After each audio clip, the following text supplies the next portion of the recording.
Today, of course, one of two lectures, of course, on World War II. We'll talk about part one, of course, which I'll go more into the outbreak of the war, how the war kind of starts in Europe. We know when Hitler and Nazi Germany invades Poland, that really kind of causes World War One to World War II to break out, Second World War. And I'll get into like the early stages of the war. I think I'll probably go at least up to like the United States getting in the war in December of 1941, which is kind of like a turning point in the war. So we'll kind of talk about those kind of topics today. I did want to kind of get into and talk about some things that happened before the actual war broke out, which are well known. Of course, one of the things that happened right before Nazi Germany invaded Poland at this time was that the Germans with the Soviets made this pact between the two countries. It was often called different names. The Non-Aggression Pact is one name they called it. I think they call it the German-Soviet Pact. The Molotov-Ribbentrop Pact was also the thing they used for it because of the two foreign ministers that were kind of involved in it, which was signed between the two countries. You can see on August 23rd, 1939. There they are with Stalin, of course, with them. The background, this was signed in the Soviet Union. So one of the things that happened was that the two sides agreed basically to not fight each other for like 10 years, from 1939 to 1949. So it was like a non-aggression thing between the two states. And it was supposed to, of course, it helped really the Germans a lot because if you look at this map here of the, I guess, the pact that was made right before the war, basically they agreed to do several things. One was they would split Poland between them. Like basically when Germans went into Poland, they would basically give the Soviets the eastern half of it and the Germans would get the western half of it. They also agreed to give them the control of the Baltic states, which the Soviets would come in and take it over. Lithuania, Latvia, and Estonia, which I think they had kind of controlled before. And so that would really help the Germans. And one of the things that was important about, I guess, the pact between Nazi Germany and Soviet Union was it would prevent a two-front war. So the Germans, didn't have to worry about having to fight, in two different directions.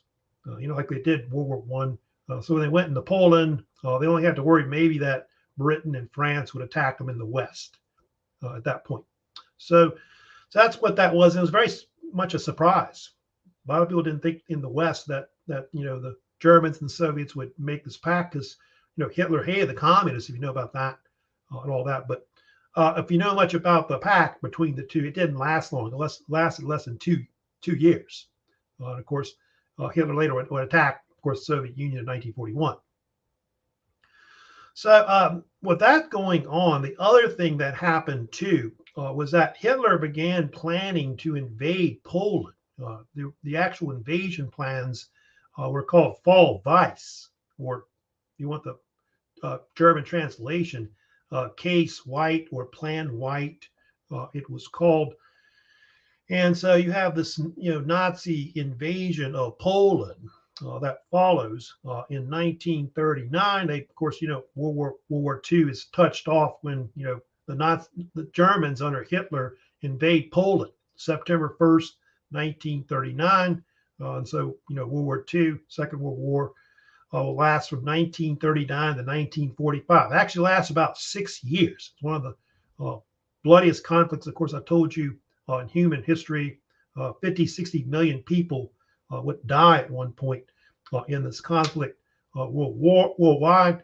And as soon as, the Germans invaded Poland, if you know about it, the British and the French had promised to back up Poland. They weren't going to do, what had happened to before with Czechoslovakia.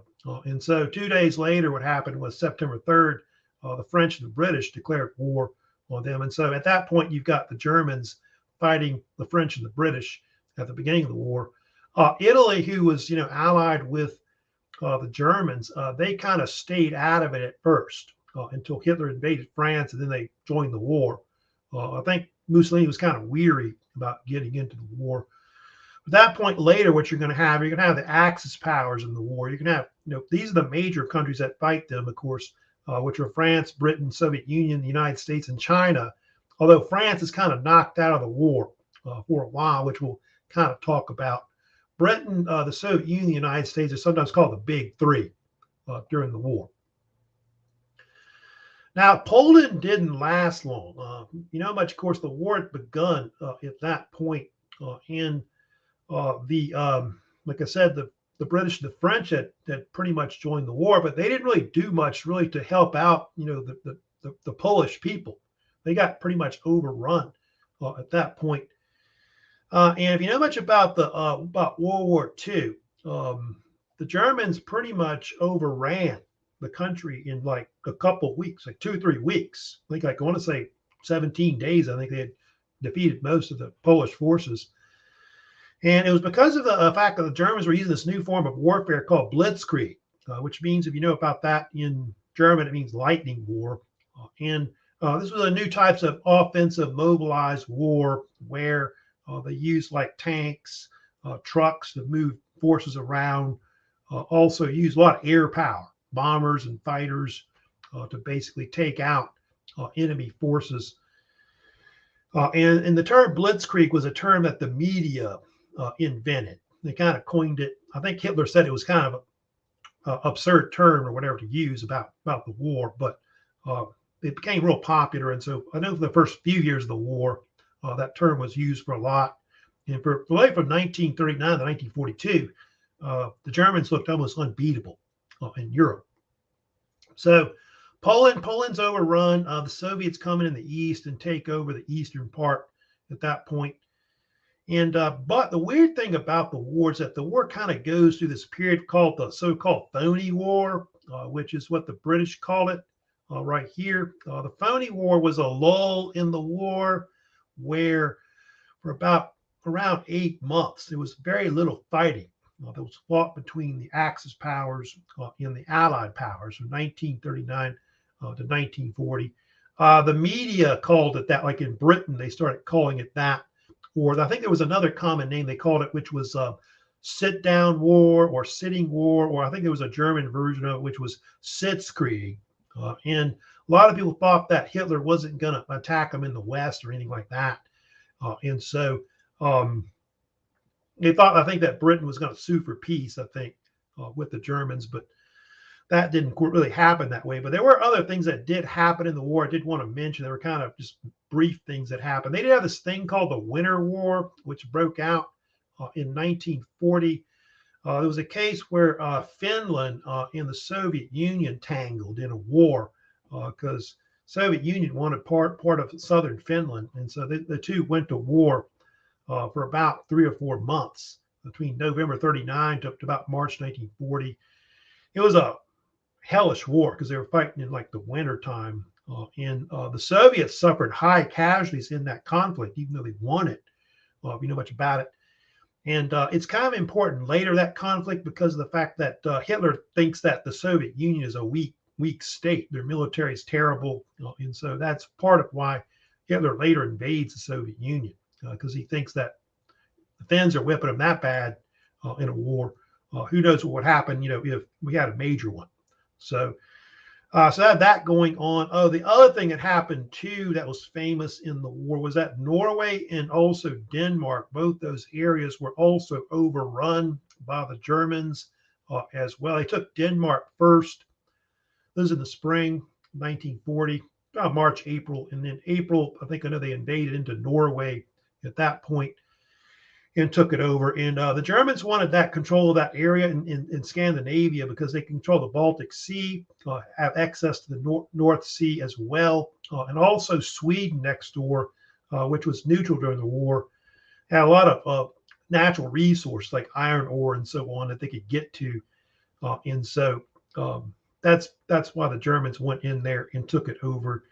And if you know about the in Norway, the Nazis put in this Nazi collaborator who was a Norwegian named Vidkun Quisling. And anyway, he headed up the actual Norwegian state. He was like prime minister till like 1945. And If you know about the term Quisling, later it was a term that meant basically traitor, pretty much. So anyway, kind of talking about what happened during the war. There was some naval engagements. I think they were kind of going on between like the British Navy and the German Navy. Not too much really going on overall. But like I said, the Germans over the winter were planning to attack the West, even though some people thought they weren't. And they have this plan that the Germans developed, which is called the Manstein Plan, which Hitler kind of tried to kind of influence a little bit. But it was developed by this man named Erich von Manstein, who was one of really Hitler's best generals in the war. Believe it or not, they talk about Erwin Rommel as well, who was pretty good. But people think he was really the best general they had. He was like a general under Hitler until like I want to say 43 until he's fired at the end of the war. But it was called the Manstein Plan, and the whole invasion plans were known as Fall Gelb, which means case yellow or plan yellow. And you can see the invasion plans were to strike through Belgium into northern France, kind of a different movement where they would go through the southern part of Belgium instead of the northern part of it. Also, they would take over Holland or the Netherlands as well. They'd seize that in Luxembourg, then invade into northern France. So I had the sickle movement that went basically, you can see there from pretty much went from like the southern part of through the Ardennes forests, which is like right here in southern Belgium, and then attack up through northern France where Calais is, and basically cut the Allies in half at that point. It was really a brilliant plan, by the way.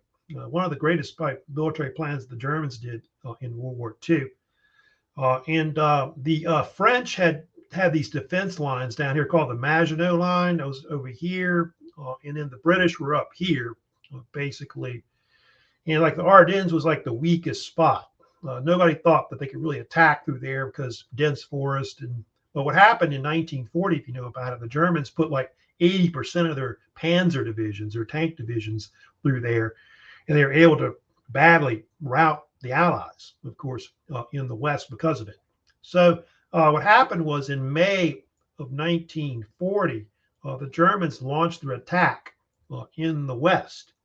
They break through what is the Ardennes Forest, the so-called Battle of Sedan, I think they call it, or they pronounce it Sedan or something like that in France, I know, 1940. But that battle, another pivotal battle, of course, like kind of like the one in the Franco-Prussian War, the Germans break through.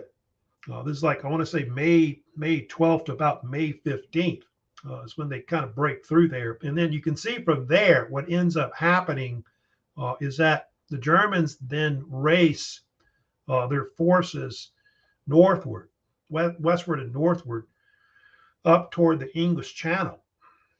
And I think there was a deal where the British and the French tried to counter it, this thing called Weygand's Plan, who was a French general, where they were going to try to, the BEF was up here, and the French 7th Army was down here. They were trying to cut it off, the actual offensive, but they weren't able to do it. And so what happened was the French raced up all the way to where Calais and I think Abbeville, another city up near Boulogne, is up here in the northern part of France, and Dunkirk.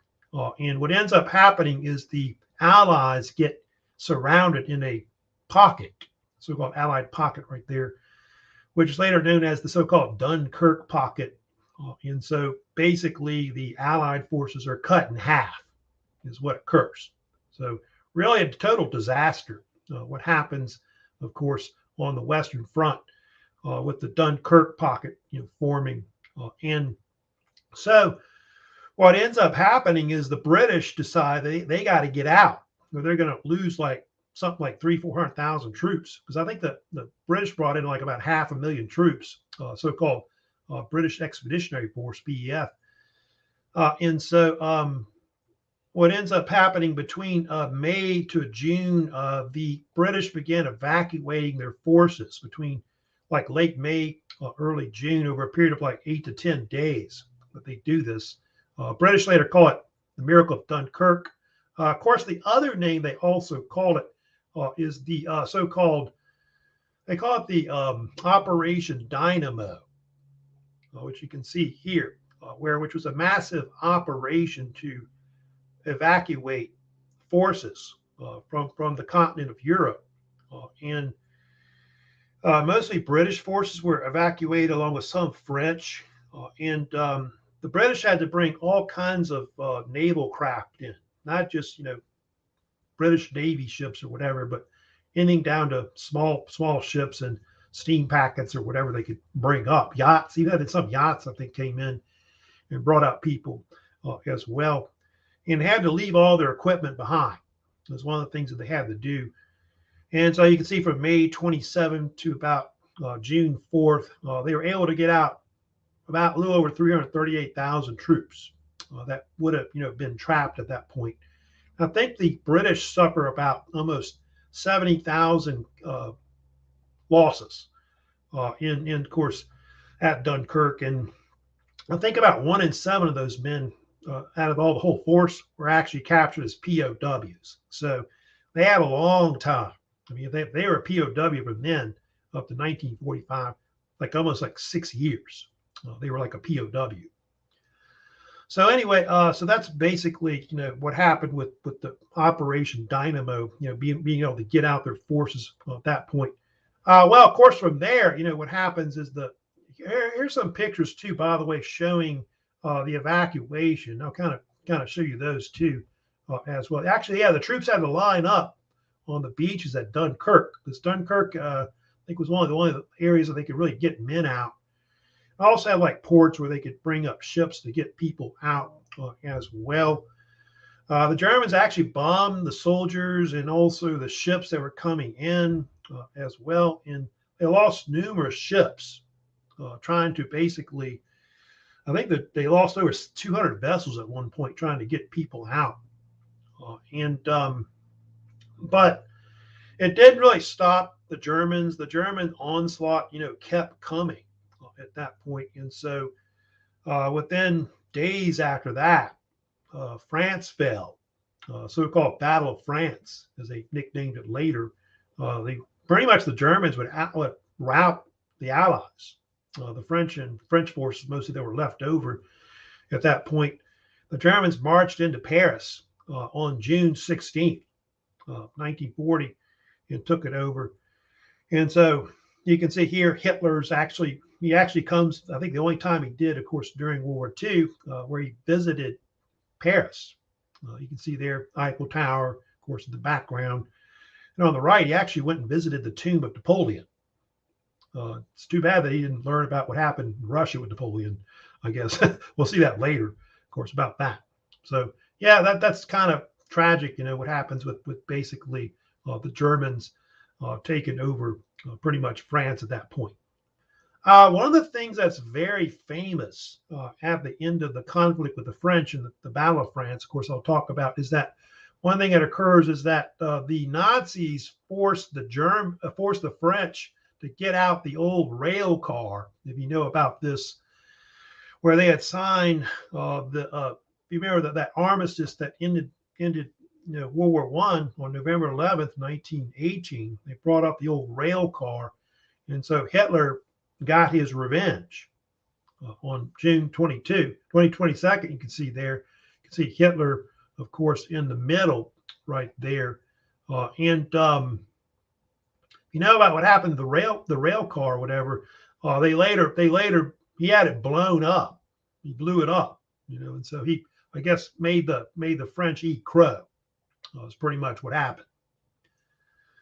Now, kind of talk about what happened after the French were defeated. So the French are knocked out of the war at that point. And so you look at this map here, the state of France is actually divided in half. The northern part of France was occupied by the Germans. It was kind of like this northern zone or occupied zone that they had. They kept Paris as an open city. So Paris was one of those cities, if you know about it, that wasn't bombed in the war like these other cities like Berlin, Rome, London. That's why I guess Paris is such a fancy city, today, because you can go there. A lot of the old buildings are still there. I guess going back to the 19th century, et cetera. And then they had the southern part of France, that was unoccupied by the Germans. The French created this pro-Nazi state that was called Vichy France, which was named after a city that was more in the central part of France today. They put in Philippe Henry Baton, if you remember him, the so-called hero of Verdun. He was put in as the chief of state during that time. And this particular state, if you know much about it, collaborated with the Germans, during the war. They even helped to send like Jews in France to the concentration death camps and all that. So it was a puppet state from like 1940 to 1944. Also, they had Charles de Gaulle. You may have heard of him as well. De Gaulle, if you know about him, he was this French general that decided he wasn't going to surrender to the Germans, and so he fled the country and went to London, and he formed this French government exile that was called Free France. And so he became kind of the head of it and the main general that led the Free French forces that would fight along with the Allies against the Axis powers and all that.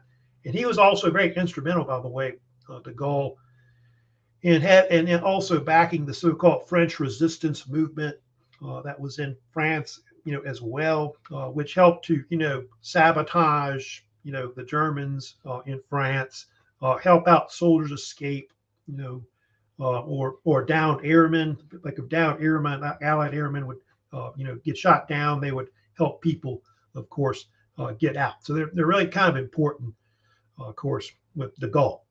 I think the Americans didn't really like de Gaulle, if you know about this. I know Paton, I think, and others thought he was an SOB or whatever. But de Gaulle's later, president of France, after the war.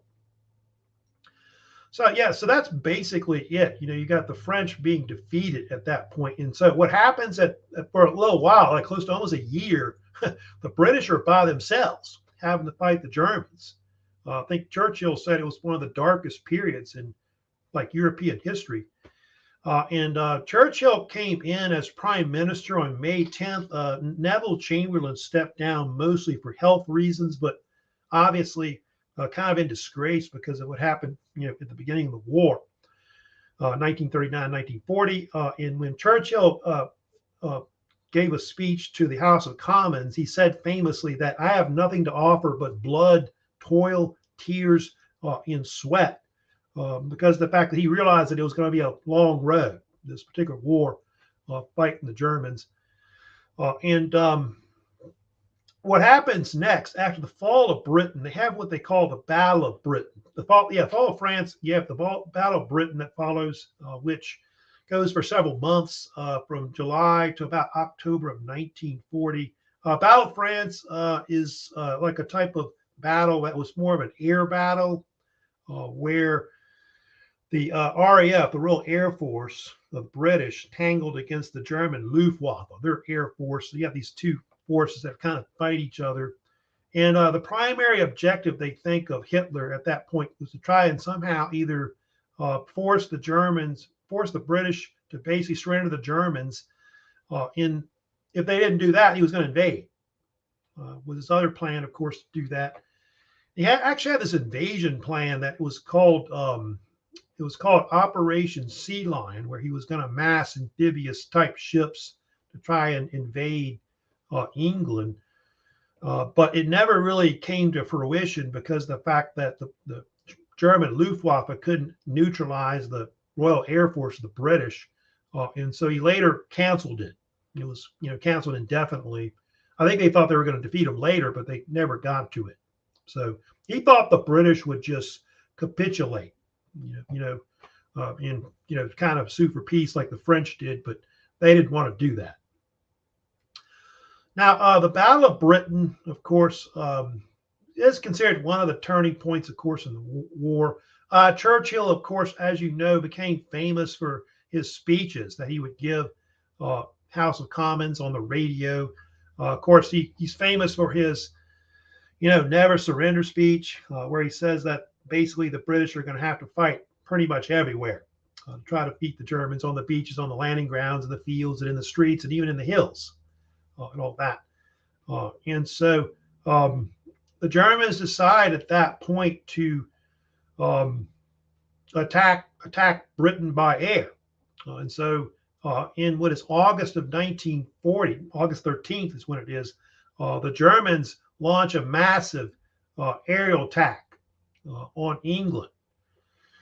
And this, of course, began the so-called Battle of Britain at that point. And the British did have an advantage in the Battle of Britain. They were fighting on kind of on their home territory, like mostly England, also in the English Channel, and the Luftwaffe had to fly further distances to attack England and all that. Also, the British had like use of radar, which enabled them to detect enemy aircraft coming in. Radar was kind of fairly new at the time. I know in Britain they had a man named Robert Watson Watt that kind of helped to kind of pioneer it. And so what happened was the RAF Fighter Command divided Britain's air sectors, up into different sectors where the fighters would be sent up, to attack German forces. And here's kind of an image showing the different sectors they have. They divided like England into different sectors on the bottom there. So in any kind of plane would fly into there, they would go up and attack. And so this happens in Germany too, when the Allies began bombing different parts of it.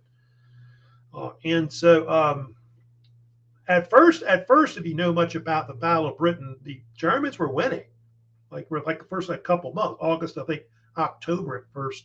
But Hitler decided to use terror bombing, like bombing civilian targets and things like that, rather than strategic targets. And this had been caused by Churchill. Churchill had basically sent the RAF to bomb Berlin.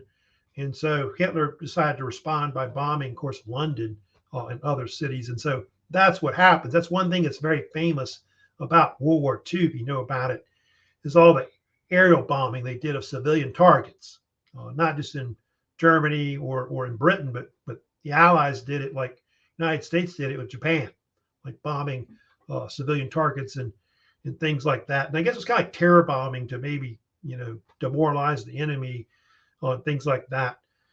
And between 1940 to 41, the Germans will bomb pretty much England and other parts of other cities, including London. It was called the Blitz, of course, or some people call it the London Blitz, where the Germans would bomb. In fact, they bombed London, but I think for 57 days in a row. It's one thing that happened. You could see it killed a lot of people. 40 to 50,000 British were killed in these attacks, and it destroyed or damaged over 2 million buildings. So it's considered one of the worst catastrophes in British history. I think, the only one that comes close to that was the Great Fire of London that we've talked about before. The only thing about the Germans was they kept losing a lot of planes in the war. The fact the Germans lost over 2,500 planes trying to bomb Britain. And so they think it was a major reason why Hitler decided to postpone trying to maybe invade the British. And so he turned toward the Soviet Union to attack them instead, which probably was a mistake, of course. We'll see later. Here's some, of course, images of the actual Battle of Britain. Of course, the Battle of Britain was very famous for new kinds of planes that were fighting in air combat at the time. In fact, it was one of the first wars where mono-type fighter planes fought compared to, like, I think you had biplanes and things like triplanes, like in World War I. But I know on the British side, they had the famous Spitfire. That was considered one of the best planes in the war, along with the Hurricane. I think it was very famous. And the Germans had the so-called Messerschmitt Me-109. But I think the problem with the Messerschmitts and some of their bombers was they had to fly longer distances. So fighters couldn't protect their bombers, and a lot of their bombers got shot down. Of course, yeah, they had a lot of their buildings got destroyed.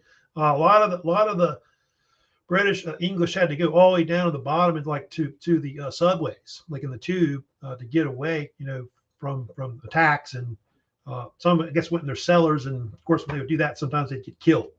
You know about that. So yeah, that's one of the things about that war. Of course, was all the bombings, of course, that were done in the war. Now, I did want to talk about next the big thing that happens, of course, in the war was that Hitler decides to, like I said, invade the Soviet Union, which happens in June of 1941. A lot of historians think that was one of the major turning points, of course, in World War II. Was when the Nazis did that. I think if Hitler wouldn't invade the Soviet Union, he might not have. The Germans may have won the war, quite possibly, because they wouldn't have to fight this two-front war later they have, or multiple fronts. They invaded on, you can see, on June 22nd, 1941. It is considered one of the largest invasions in history. I think the amount of men that were involved in I think they call it Operation Barbarossa is somewhere between about close to 3-4 million troops were kind of involved in it. It was codenamed Operation Barbarossa, and it had been planned for several months, believe it or not. And the actual German military plans were they were trying to defeat the Soviet Union in a mere 6 months, like by the end of the year. So it wasn't supposed to turn into this massive, front that they would have later. But it ends up, forming the so-called Eastern Front, as it's called in World War II. I know the Russians later call it the Great Patriotic War. But yeah, it's the bloodiest front in World War II. I think the combined deaths on both sides between the Germans and the Soviet side was something like 30 million killed. I think the Soviets had like 10 million soldiers that would die in the war, which is just crazy. You think about it. So it's considered one of the bloodiest conflicts really in the whole war overall. So yeah, Operation Barbarossa begins. You can see Hitler launches attacks into Poland at that point on June 22nd, 1941. Within a few months, what happened was the Germans would overrun parts of the Eastern Front. They would take over pretty much the rest of Poland. They would actually seize the Baltic states. Finland would come in on the German side and back them against the Soviets. They took over Belarus. They seized control of the Ukraine. They even pushed into the western part of Russia. And the Soviet forces, by the way, suffered a lot of casualties at the beginning of the war. I think close to I want to say, it's a lot. It's like over 3 million troops, I think, that Stalin lost. And I think another 2 million that were captured also as well at the beginning of the war. So a major blow, of course, to the Soviet forces, and also as the Germans went eastward into Soviet territory, they sent all these Nazi killing squads. If you know about it, they were called Einsatzgruppen, and they began killing anybody that were like Jews, communists, catch any partisans that were kind of fighting behind German lines, and they would execute them. I think somewhere between 1 to 2 million people were actually round up and shot by them. And it's kind of like considered like the beginning of the Holocaust, because they start, killing all these different Jewish people pretty much from Poland into the Soviet Union overall. So the so-called Nazi death squads, I think it's all been called as well. Here's here on the left, a man getting executed, and they just bury him into like mass graves and things like that. You can see here another thing that happened too in the war was that Leningrad, if you know much about it, which is what they call it St. Petersburg under the Soviet Union, it was actually laid siege to by the German forces and also the Finnish forces as well to the north. And it was actually surrounded for something like, I think it was surrounded for like almost like 900 days. It was over 2 years. It was considered the longest siege in World War II. And it was so bad that a lot of Soviets that were trapped in it, they didn't have any food. And so a lot of them starved to death, or there was even cases where some resulted to cannibalism, where they ate people and things like that. And so it resulted in like close to 1 million Soviets dying and other casualties as well. It's one of the tragic things, about, of course, what happened in the Eastern Front. However, Stalin was able to counterattack against the Germans. They had what they call the Battle of Moscow. That happens kind of winter of 1941. I think November of 1941 to about January of 1942. And Hitler had to pull away forces because the Germans were having trouble taking Kiev in the Ukraine. And then Stalin brought forces from the east, like far east, that had been kind of protecting the eastern part of Siberia from the Japanese that they attacked. And so he was able to bring in extra forces. And so they were able to push the Soviets back at that. The Soviets were able to push back the Germans at that point. And so at that point, between 1941 to 42, the whole thing stalled. So Hitler wasn't able to drive on Moscow and take it in 41. So that basically starts, the Eastern Front at that point, which wasn't supposed to be. And so it's considered, like I said, a turning point because German losses are going to be really bad. You'll see later Battle of Stalingrad. You'll have Battle of Kursk. They have these battles that the Germans lose on the Eastern Front. It's later going to lead to a collapse where Nazi Germany is going to be forced to retreat back towards Germany. And the Soviets are going to drive their forces from pretty much east to west into Nazi Germany. Now I'm going to move on. I want to talk about next, of course, about how the United States eventually gets into the war. That's one major thing that's considered a turning point because the United States enters World War II in December of 1941. This, of course, is something that was, as you know, affected because of the fact that the Japanese attacked us at Pearl Harbor. You can see that image, of course, of the USS Arizona burning at that point. So December 7th, 1941, the Japanese are going to attack us. And I want to get into some of the background, of course, about the Japanese because the rise of the Japanese Empire, it goes back before, of course, they attacked us, in December of 1941.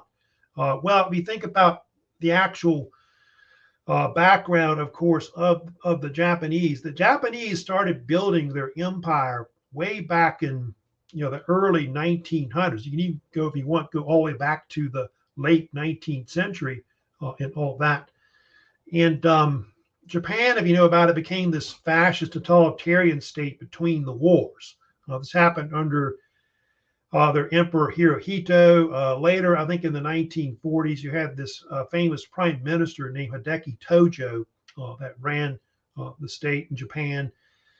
And they think that part of why Japan became an imperial power was multiple reasons. One was because of the Great Depression. So you have this deal where a lot of unemployment in Japan. Also, Japan, if you know about it, is an archipelago of islands which lacks natural resources. And so they sought different parts of the world to gain these natural resources like oil, rubber, and other things they needed for their war machine. Rise of militarism in Japan was another cause. Rise of nationalism in Japan as well. And so Japan would go on to become this, imperial power that they'll have, of course, later. And Japan had this envision that they would become this imperialist power that they called it the so-called Great East Asia Co-Prosperity Sphere. It's kind of a nickname they started using, I think, around World War II. And what the Japanese wanted, they wanted this Asia that was free of imperialists or Americans and other foreign powers that occupied the parts of the Asia, the Pacific, but in favor of the Japanese race, which, if you know the Japanese, they're kind of racist. They are kind of xenophobic. The Japanese, they think they're superior to other Asians on things like that. I know in the West, a lot of people thought that the Japanese were blind; they couldn't see, and they called them the yellow peril and things like that. But The Japanese thought they were really superior to other people. Also, a lot of their soldiers were tenacious. They fought like devils. They followed this old samurai code, the code of Bushido. And if you know about Japanese soldiers, they did not believe in surrendering to the enemy. Either fought to the death or they would commit suicide, which is why they oftentimes when they would capture enemy soldiers, they would treat them badly because they thought they should have fought to the death or even killed themselves. Japan really started to become an imperial power, they think, after they defeated Russia. If you know about that, remember we talked about the Russo-Japanese War, 1904 to 1905. And so you get this deal where the Japanese start taking over different parts of the world. They take over Korea around 1910. They take over Taiwan, which was sometimes called Formosa. They take over Manchuria. So all these are areas that they start to kind of control in the Pacific or in part of Eastern Asia. So they start to become like a naval power. The Japanese, they're becoming industrialized at that time as well. So these are all kind of things that are kind of leading up to Japan becoming, of course, a major power. Here's kind of a map showing you how Japan, it will kind of build its empire, over time. So you can see where Japan is kind of, east of what is China. But you can see how they take over, like you see Taiwan right here, Korea, like back in 1910, they were able to occupy it. And then, of course, see Japan right here. You'll see later, a lot of the Japanese will even push their forces into Southeast Asia from Burma to Vietnam. They take over, of course, pretty much Indonesia, Borneo, Philippines, into New Guinea. And even as far east as the Marshall, Gilbert Islands, Wake Island, which are, over here. Marianas Islands right there as well. So, yeah, they'll eventually try to take over all those islands in the Pacific.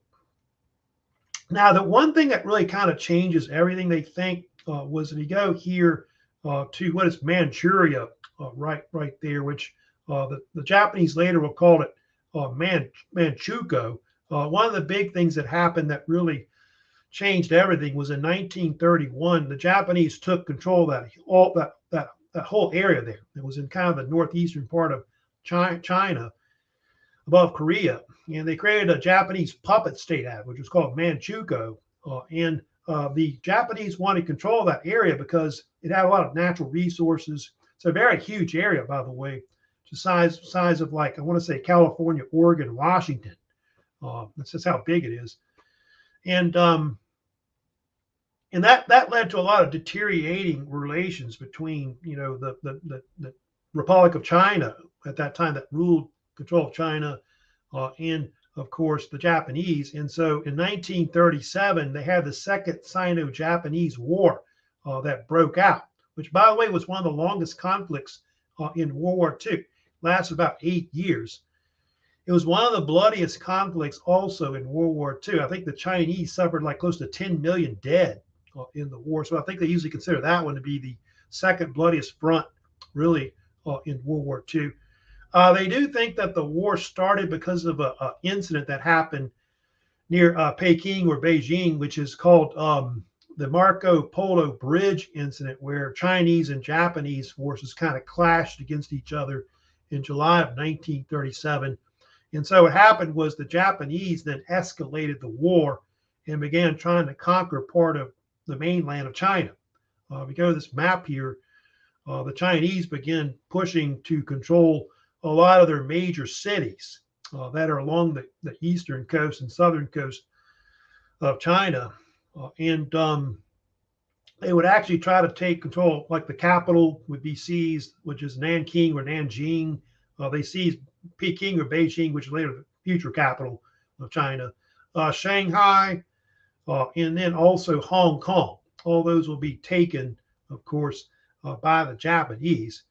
And the Japanese had this famous force that fought in China, which was called the Kwantung Army. It was dubbed. And it was known for committing a lot of atrocities against the Chinese. You know about this. One of the most infamous was the so-called rape of Nanking or rape of Nanjing, which was considered like a massacre that happened in December of 1937 when the Japanese took their capital. Anyway, Japanese forces in this particular conflict, they raped like thousands of women. They also executed people. They executed soldiers, even killed like kids and babies were I think it took like babies and bayoneted them and things like that. They estimate that this kind of varies. They're not sure exactly, but estimates go from like 40,000 to as high as maybe 300,000 Chinese were murdered during that time and probably afterwards. And also another thing, you know, what happened, a lot of Chinese, Korean, and other Asian women were forced to be prostitutes for like Japanese soldiers during the war, which was really a controversial thing later, still today. They were known as comfort women, if you know about that. So that was one of those controversies that was kind of well known. So they were kind of known for committing a lot of atrocities. And they later killed not just, Chinese or whatever. They also killed like POWs, like the British and American soldiers, during the war, treated them badly in World War II. Here's an image of like Japanese soldier executing people. They would actually take like some people and just cut their heads off with basically samurai swords, or they would actually sometimes stand people up and just stab them to death with bayonet, like execute them that way. So just horrible, horrible methods that they executed people in World War II. And a lot of the Japanese don't really want to talk about that kind of thing that happened in the war. They're kind of embarrassed about it, I guess, today, or they don't want to recognize that it actually happened. There are some comfort women I'm talking about that were being interviewed after the war, I guess after they were freed. So anyway, that's kind of some of the things that are kind of going on at that time. Now, one thing that happened, of course, that led to eventually us really getting in the war was that the United States decided to back the Republic of China against the Japanese. And you know about the Japanese, they had this famous leader and general that led them that was named Chiang Kai-shek. You may have heard of him. Sounds like Shrek, doesn't it? The name. But he's a very famous general, head of state of China at one point. They called him Generalissimo. It's kind of like a title that he went by. They started giving him military aid during the war. And so allies started to fly in aid to try to help out the Chinese fight the Japanese. And so they had this thing called flying over the hump, if you know about it, where the allies flew missions from India into what is the western part of China, because they had to fly over part of the Himalayas, airplanes. And so it was because the Japanese had taken over Burma, and they cut the Burma road that ran into, into China, basically. And so a lot of people had to fly from there, like British and American pilots. It was often called the India-China ferry. And actually, during the war, the Allies delivered something like 650,000 tons of material to help out China in the wars. They had to do this for like something like 42 months or something like that, which is crazy. So it was really dangerous what they were doing with that. And then the other thing that happened too was that the Americans decided to send pilots over there to help out the Chinese Air Force, which was not too good. And this was in the China, Burma, India theater, which is what they called it. And so they had this group that went over up there, American pilots that were called the American Volunteer Group, or AVG for short, that flew with the Chinese Air Force from 1941 to 42. And they were led by this famous American general named Claire Chennault, who actually, if you know about this, from Texas, I think Waterproof, Texas, I think is where he's from. But he went to LSU, Louisiana State University, for about a year, and he dropped out to join the military. Anyway, the Flying Tigers had like three units, like three squadrons that they fought against the Japanese with the Chinese Air Force. Had about 180 planes and 3 squadrons that they had. And some of their pilots were pretty famous. You may have heard of Tex Winter, Pappy Boeington, who later fought for the Marines and the so-called Black Sheep Squadron in the Pacific. And they had funny names for all their outfits. Like the first squadron was called Adam and Eve's. The second squadron was called the Panda Bears. And I think the third squadron was called Hell's Angels, which is probably where the motorcycle gang got its name, of course, later. They were very famous for fighting these types of fighter craft you may have heard of called the P-40 Warhawk. I know in Baton Rouge, Louisiana, they've got one hanging up where the USS Kidd destroyer is. And so that's the kind of planes they used. They were very famous for the tiger's teeth that were on the front of the actual fuselage. So that was kind of very famous. But they think that, the flying tigers, helped to kind of, and I guess it kind of, antagonized, the Japanese and all that. And eventually what's going to happen in the end is that the Japanese are going to attack the United States, and that's going to lead the United States, of course, getting in the war. And what caused us to get in the war was the fact that Franklin D. Roosevelt, who was the president of the United States at the time, decided to put an embargo on Japan. He thought that basically if they could put an embargo on them, that would get Japan, out of the war at that point. And so they actually banned certain shipments of various items to the Japanese. They couldn't ship oil, they couldn't ship any gasoline or any kind of fuel to them. Also, steel and scrap metal was also banned as well. And so they're hoping that would cause the Japanese to, get out of, invading China and all that. But it actually made them angry about it. And so they would retaliate, of course, against us and attack us at Pearl Harbor. They do think that the idea of Pearl Harbor was developed by multiple men. They think that the Prime Minister of Japan, Deki Tojo, was one of the men that decided that they had to do something about it, which, of course, attacked the United States, try to neutralize them in maybe a short war and get them out of the war at that point. And then also another man that was kind of instrumental in it, too, was the main admiral of the Japanese fleet, naval fleet, of course, combined fleet, which was Admiral Yamamoto, who I think everybody's heard of before. He actually helped plan the attack on Pearl Harbor and all that.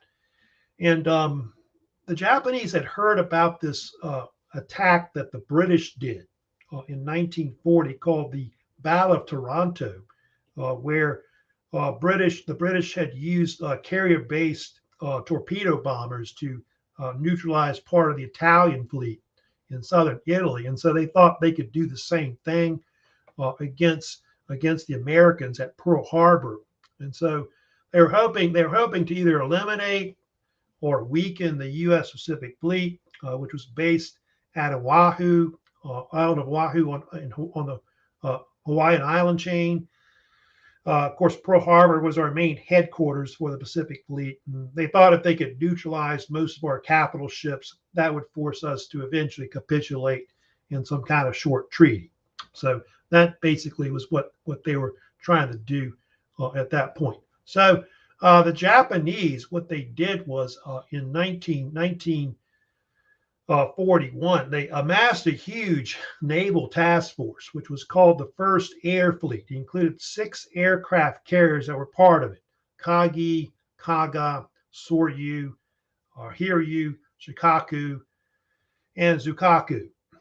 So those are the ships they would go and try to attack, of course, Pearl Harbor, which, of course, Oahu, where the main fleet was right here. And they think that the Japanese had been planning this for months. So it wasn't something that they decided overnight that they were going to do overall. And their main target, as you know, they had different targets, of course, they went after. Of course, the main thing they went after was battleship wreck. That was, of course, where most of the American Pacific Fleet had their best capital ships that were there. They're hoping also to take out the U.S. carriers, the aircraft carriers as well, which happened to not be there, luckily. But Battleship Row, you can see there, was kind of east of Ford Island in Pearl Harbor, which Pearl Harbor was probably a natural harbor that was, on Oahu, where Honolulu is today, the capital of Hawaii.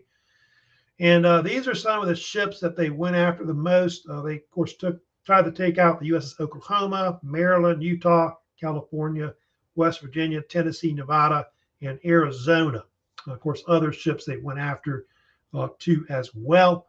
They also went after not just the aircraft carriers, but they also, if you go to this map here, they also went after a lot of the airfields. So they couldn't, give them proper air cover. And so you can see here the attack on Pearl Harbor, which took place on December 7th, 1941, came in two different waves. There were two attack waves that came in. I think I want to say about 350 planes were used total in both attacks. The first wave came in about 7:55, and then the second wave was about 8:54 when it came in. They first, of course, struck the airfields, and then from there, they then attacked, of course, like I said, Pearl Harbor. And in the attack, close to 18 ships were either damaged or destroyed, with close to about 2,500 men being killed in the attack. There were also some civilians that were also attacked or injured as well in the bombing. The two ships, the worst ones that were, of course, damaged the most or destroyed were the Arizona, of course, and the Oklahoma. Of course, here's some images of Pearl Harbor. They think this is actually, I think, showing Battleship Row, I guess, as the attack is getting ready to commence at this point. Arizona, they think a bomb hit. They think the magazine in it, of course, exploded, destroying most of the ship. I would say about 80% of the actual crew that was on the Arizona were killed. In fact, half the men that were killed in the Battle of Pearl Harbor were on the Arizona. So it was one of the worst casualties that happened in of course, the actual attack.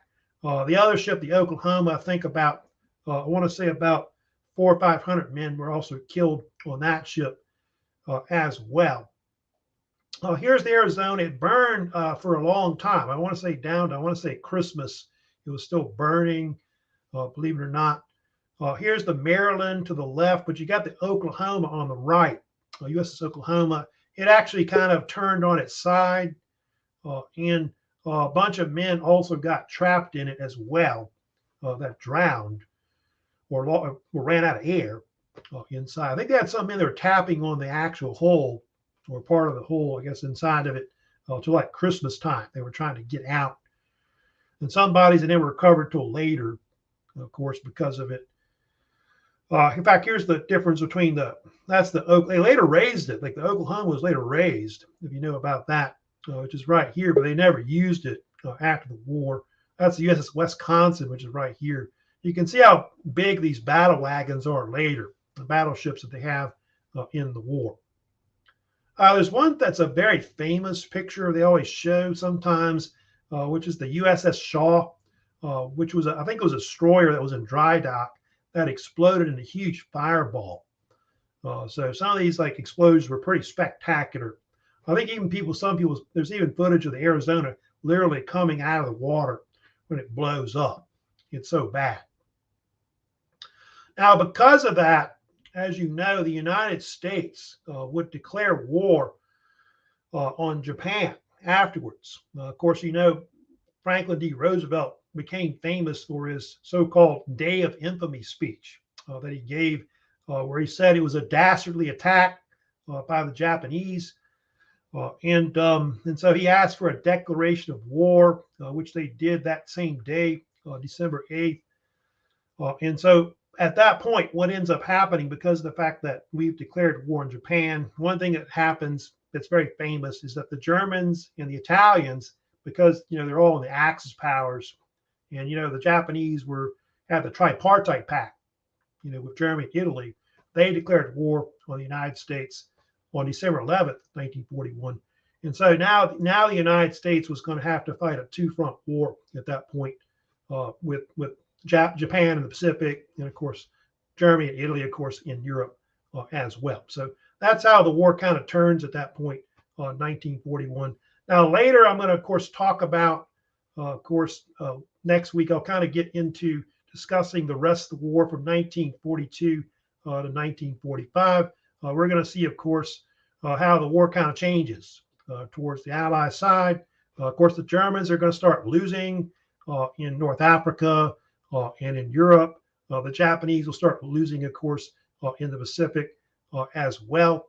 And by 1945, of course, the Allies are going to, of course, defeat the Axis powers. I don't think I've got any questions.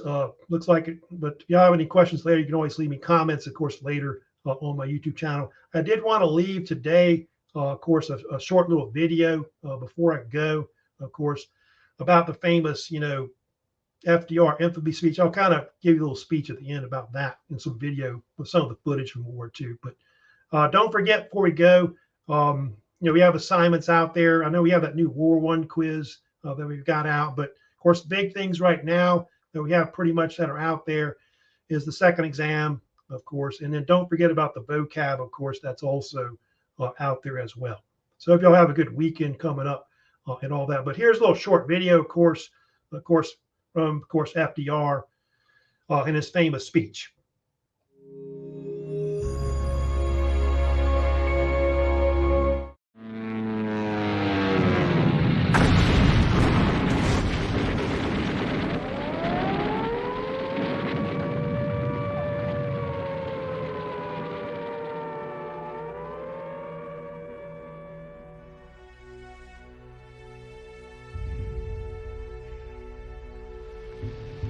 Yesterday, December 7th, 1941, a date which will live in infamy. The United States of America was suddenly and deliberately attacked by naval and air forces of the Empire of Japan. The facts of yesterday and today speak for themselves. With confidence in our armed forces, with the unbounding determination of our people, we will gain the inevitable triumph, so help us God. I ask that the Congress declare that since the unprovoked and dastardly attack by Japan on Sunday, December 7th, 1941, a state of war has existed between the United States and the Japanese Empire.